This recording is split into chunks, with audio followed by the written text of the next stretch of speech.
friends, welcome back to another video. Today we're going to do a bit of a wrap up. We've got March and April to wrap up. I didn't read that much, unfortunately, in the last couple months, but you know what, it happens. Now I'm just going to apologize.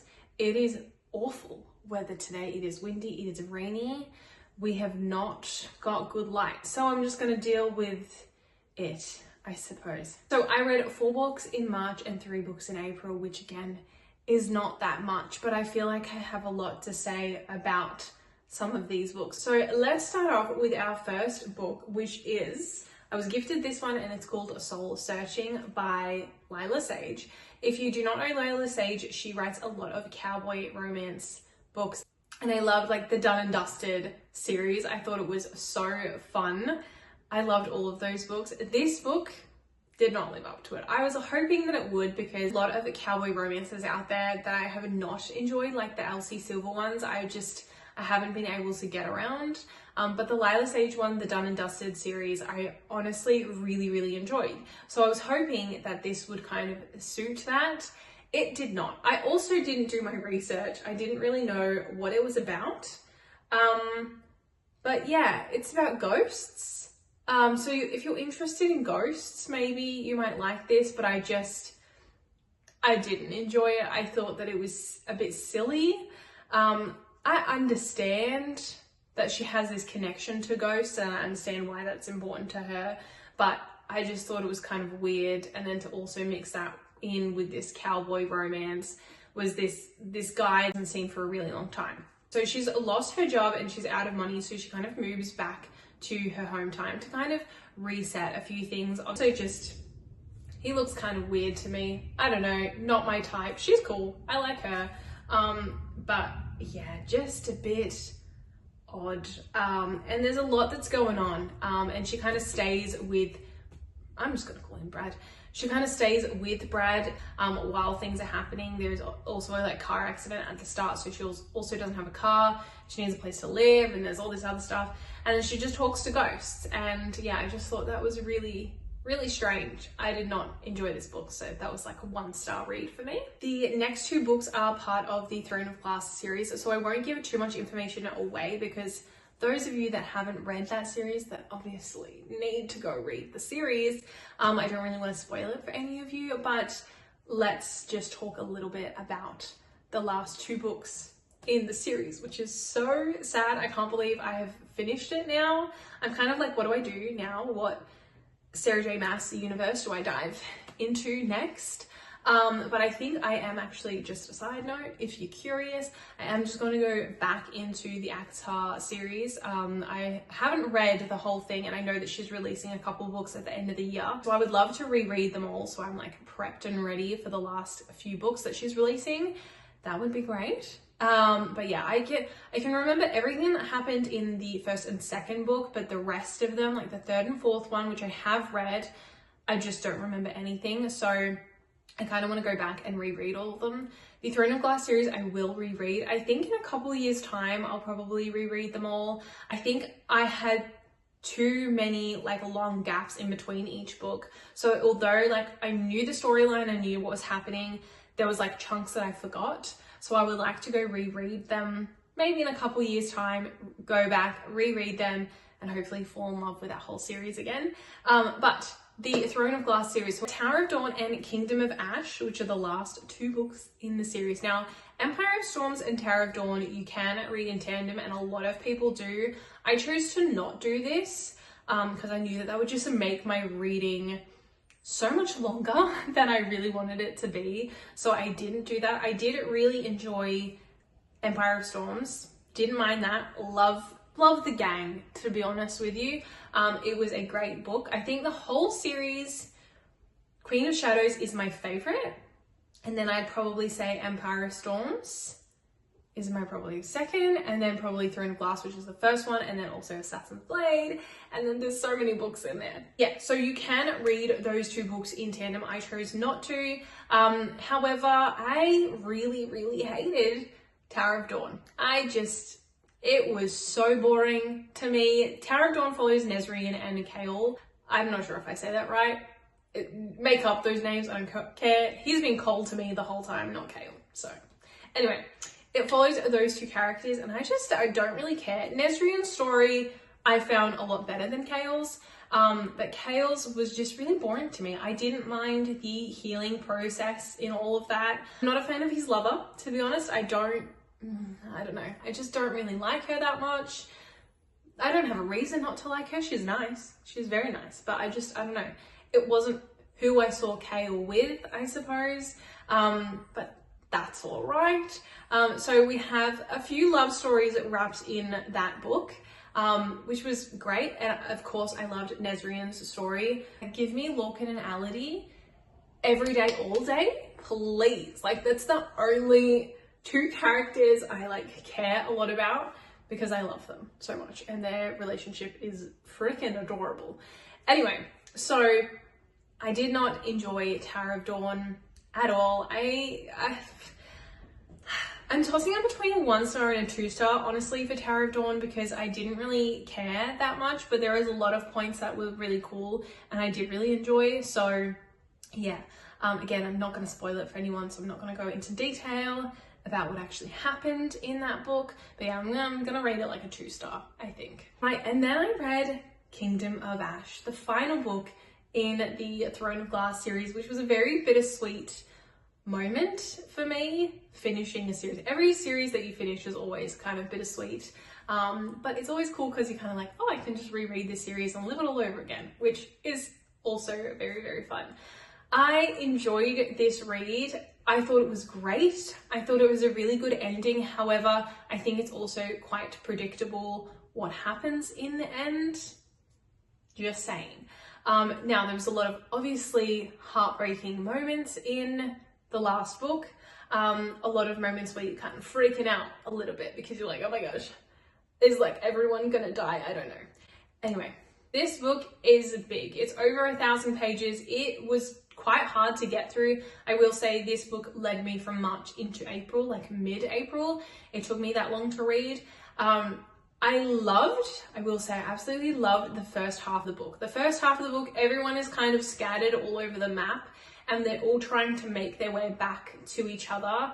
So I really enjoyed that. I loved having the gang all back together. I thought that was really fun. We're also following everyone's different stories from where they are and kind of what they're doing in order to help each other and kind of what's happening and who's aligned with who.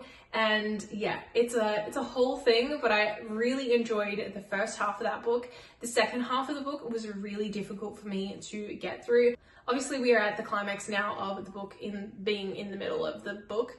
And then it's kind of, everything's kind of resolving, but we're obviously like a lot of stuff's happening. There is a lot of war going on, a lot of fighting going on, some people dying, some people getting healed, we just don't know what's going on. And then of course, at the end of the book where everything is like better and everything's being fixed and we've got all the happy endings, which was great as well. So yeah, in overall, I would say I'd give that book like a 4-star, I would say. Yeah, I still really, really enjoyed the series and I can't wait to read it again. Another book that I also read, which is a novella, which was Below Zero by Ali Hazelwood. I love all of Ali Hazelwood's books. I think they're really great.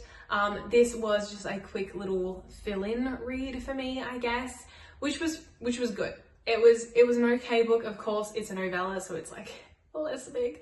So I don't know. I don't know what to rate novellas because sometimes I'm like, I would like more to that story. And honestly, this one, I would have liked more to the story. FMC is doing a lot of research into like the Antarctic and stuff. She is trying to solve something. So she ends up going back to the Antarctic to try and get that done.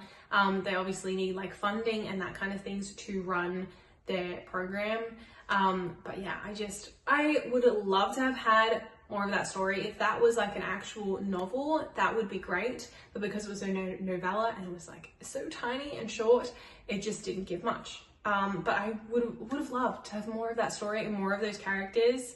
I think Ali Hazelwood, I think she does banter really well and like yearning really well. I just love that, especially in The Love Hypothesis, which I can't wait for that movie to come out. I am so excited for that movie. Anyway, The Love Hypothesis was one of my favorite books. I have read it 4 times. And in that book, I think there's a lot of really good banter. There's a lot of great chemistry and there's a lot of yearning in there that I think Ali does so well. So yeah, if that Below Zero book could be an actual book and not a novella, that would have been great. In April, I read 3 books / the second half of The Kingdom of Ash. So like 3.5 books each month. So there we go. March, 3.5, April, 3.5 as well. I needed a break from fantasy, so I just dove into my bread and butter, which is romance books. Just top tier. Love romance books. However, all of these ones sucked. So let's get into them. We had the release of Abbey Jimenez's new book, which is not that one, which is The Night We Met. I have a lot to say because what was this? Abby, love you. Your book last year was my top rate of the entire 2025. And then it came crashing down because what the heck was this? This was so disappointing. I don't know if you remember, I don't know if I can find the clip of me reacting to it, but when I found this book, I was so excited. I could not wait to get into it. I was like, oh my gosh, I have not read the girl has a boyfriend and she falls in love with the boyfriend's best friend. Is it a good thing? No, it's not a good thing. However, in a book, give it to me.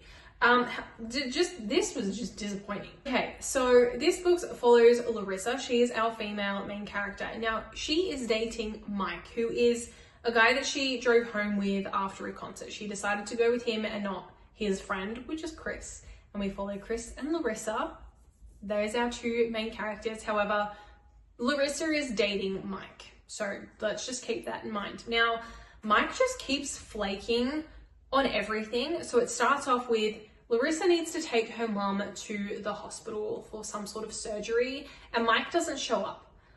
He's got a headache, apparently. He's got a hangover. That's what that means. Anyway, so he goes, hey, Chris, can you take Larissa and her mum to the hospital? So Chris is the bestie and he rocks up, takes Larissa and her mum to the hospital, stays with Larissa the entire time the mum is in surgery, which is just so kind of him. Anyway, and then Mike shows up and he goes, oh, I'm so sorry. Like I had a headache. I was really sick, blah, blah, blah. Or a migraine, whatever he said. And then this happens time and time and time again. Like he'll organize a date and then not show up. So then he sends Chris to go get her. There's a lot that's happening in Mike's life, clearly, but he's fallen apart. He is an alcoholic. He is not a happy guy and he does not do love very well. He apparently loves Larissa, but doesn't know of her nut allergy. So he's not very good at taking care of her. She just doesn't like certain things and he will get them for her, or he doesn't have any idea of what she might want for her birthday. And Chris has to come in and be like, well, buy her this because that's what she likes. That's what she enjoys doing. Yeah. And then Mike also just forgets all the time that his girlfriend has a severe nut allergy, and decides to buy her macarons for Christmas. They have almond flour in them. Anyway, so the whole time I'm yelling at Mike. So that was really fun. Also, just the annoying thing in this, and I think, and I've said it again, that authors don't write ages very well. Personally, I don't think. So all of our characters in this are meant to be in their 30s, and they don't act like it. They act like they are in college, like in university. Yeah, they don't act like they're 30-year-olds.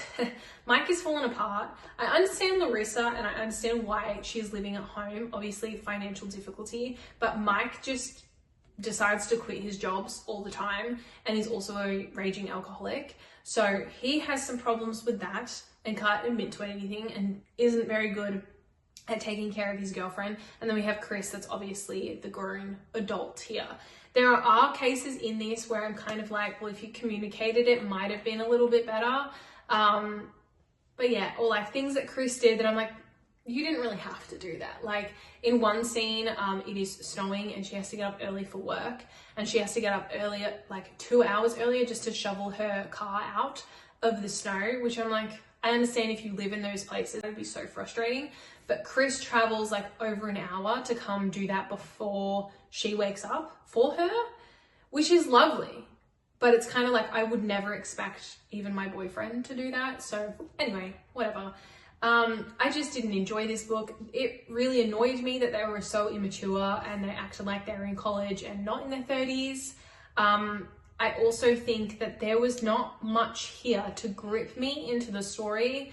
Like even the tension in that between Larissa and Chris, who she really liked, there was not much there. There was banter, and I will say it was pretty good. It was quite mild, but yeah, the chemistry between the two of them, the tension between the two of them, the yearning between the two of them, I felt was really lacking in this book, which was upsetting. But I do love the fact that all of Abbey Jimenez's books are always interconnected. So we kind of have more to the story now that we have certain characters that showed up in Say You Will Remember Me also showed up in this book. So I do really like that we kind of get the whole little universe. And then I picked up Haley Pham's Just Friends. Now, there was a lot of interesting reviews on this book, so I kind of wanted to make my own opinion. A lot of people hated this book and a lot of people loved the book. And I was kind of, I don't know, let me just tell you. We have Blair and Declan, and Blair has moved back to her hometown being this little side town, right? A lady in her life is dying, so that's kind of why she's decided to move back there to say goodbye, basically. She grew up with Declan her whole life, and then they started dating when they were like in high school, and then things fell apart, and then they obviously moved their separate ways for college and whatnot. But something happens to Declan where his dreams kind of get shattered, and so his stay is in the seaside town. Don't mind the fact that this was a debut novel. I understand how hard it is to write a book from a girl that's currently trying to write like 3 books. It is hard, it's not easy, and I know that if my books were released tomorrow that they're not going to be like a 5-star read. And I don't expect my first book to be a 5-star read. I hope that it might be someone's 5-star read. And I hope that it would be a good read, but I don't expect it to be a phenomenal book. It's something that I had just written. It's something that was hard to write, and of course you learn along the way. So for Haley, I think that she did a great job at writing her first book. I did not really enjoy this book. I think that every single thing, even between like the relationship with the girl had between her mom and then the girl had also with Declan, everything was a huge miscommunication. And if she literally just asked her mum certain questions, she would have her answers and wouldn't have like ruined her entire life. Her and her mum left her dad and they moved to this little seaside town to be with this elderly lady that like basically took care of them. And they were honestly pretty set for life, to be honest. The dad kept giving them money. The mum worked in the grocery store at this seaside village. Honestly, you find out pretty much just for fun she worked there, but she was very well taken care of. And our girl Blair, she just thinks that they're poor. So she thinks that she has to provide for her mum and all of that, and she's gonna go, instead of being a writer or an author, she's gonna go do this other job in New York. And yeah, that's kind of where everything happens. And then Declan and Blair, when they were younger, obviously when they were dating, they broke up because they wanted to go 2 different ways. She is just trying to provide for her mom. She's not really chasing her dreams anymore. Yeah, all of this comes up in the end, and you also find out that Declan has been writing her letters for some reason instead of texting or calling or emailing or doing literally anything else other than write a letter that was taken by somebody else in the end. So everything was a huge miscommunication, and there was also just nothing in this book. There was no banter, there was no tension, there was no chemistry, the lovers gave nothing. But anyway, gave it a 1 star yet again. Unfortunately it was just one of those really boring, just a romance book, you know, which isn't what we want. We want everything else that romance brings. But anyway, the last book, which I literally just finished this morning, is Bad Publicity. I was also really let down by this book. Again, rated it like a 1 star. It was also just super disappointing. We have our female and male main characters. He is an author and she is a publicist, and she ends up being his publicist, but they met back in Edinburgh in uni or college. So that's where they met. They had classes together, they kind of had a thing for each other back then, but something that happened back then, which was 5 years ago, something happened, blew it all up.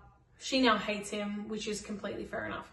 So then fast forwards, and she is now his publicist, and they go on tour and they go all around Europe together, which could have led to a lot more things happening, but I would have loved to have had more detail and more involvement in the tour in Europe than we did everything else. I think it could have been a bit of a longer book, but it could have been better in my opinion.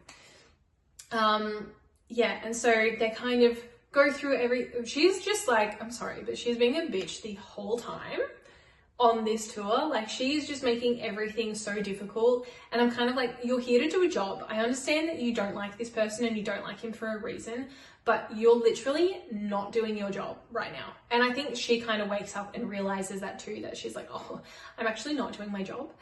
So thank goodness she realizes that, or else she would have just been super annoying the entire time. So she notices that, and then they also go back to Edinburgh because obviously they're doing a tour of Europe. So they go back to Edinburgh and a lot of things are revisited. She revisits like her feelings about her dad that's passed, and her mum that's moving on, and her friend Sarah, and the guy that she's with. And then also kind of what happened those 5 years ago. So they have a big chat about it, and everything kind of just gets fixed. Again, one of those things where it's like, if you just had a conversation, all of this would have been resolved, but no one ever wants to communicate. So yeah, just let that be a life lesson of communicate your needs and your feelings towards people, and half the things wouldn't blow up. Anyway, whatever. So those are the books that I read. We did not have a great 2 months. I will say I didn't really have any books that I thoroughly enjoyed the last 2 months, but hopefully in May we will have a few. There are a few more books being released. We have The Last Page by Katie Holt is being released this month, which I am very excited for. Katie Holt's book, Not In My Book, was released I think last year or the year before, and I loved it. It was an enemies to lovers book, and it was a 5-star read for me. So I'm hoping that her book, The Last Page, will be better or the same. That's fine. Just a good book. I need a good book. We also have The Daisy Chain Flower Shop, I think, is coming out, which is part of the Dream Harvest series that I've been reading. So I'm also excited for that one to come out. I also have a lot more books on my TBR that I want to dive into. But for now, that is all. See you guys next week for a vlog. But thank you so much for listening. Bye.